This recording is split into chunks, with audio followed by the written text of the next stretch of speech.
Hello mga guys.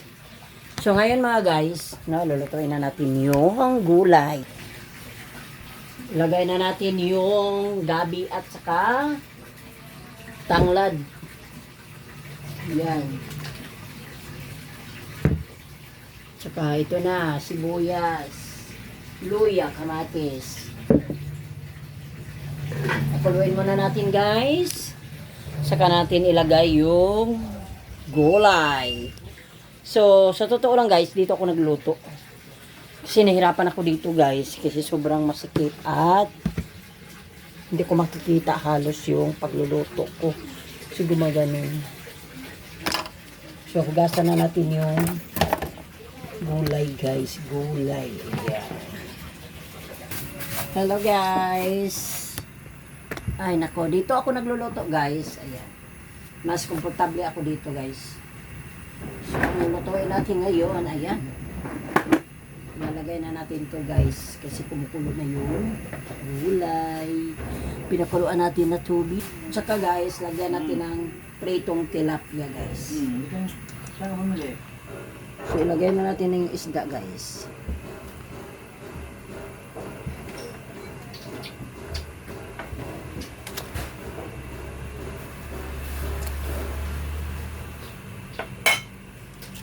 Tsaka gulay.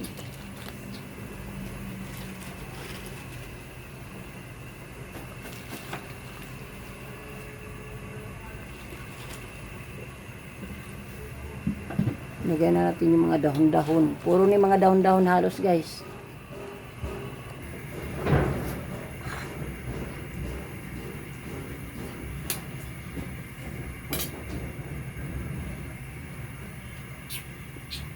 Lagyan natin ang asin.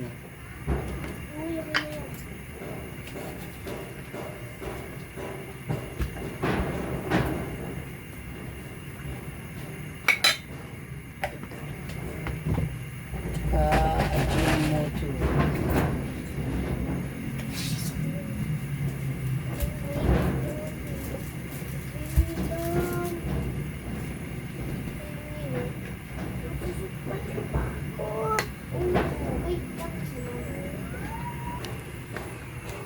So, buksan natin guys. Tingnan natin.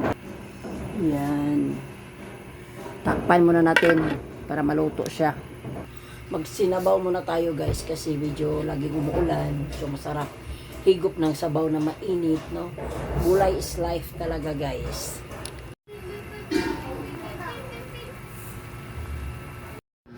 Guys, kain na tayo guys. Luto na pala ang gulay ko guys. Ayan tayo guys. Luto na pala guys.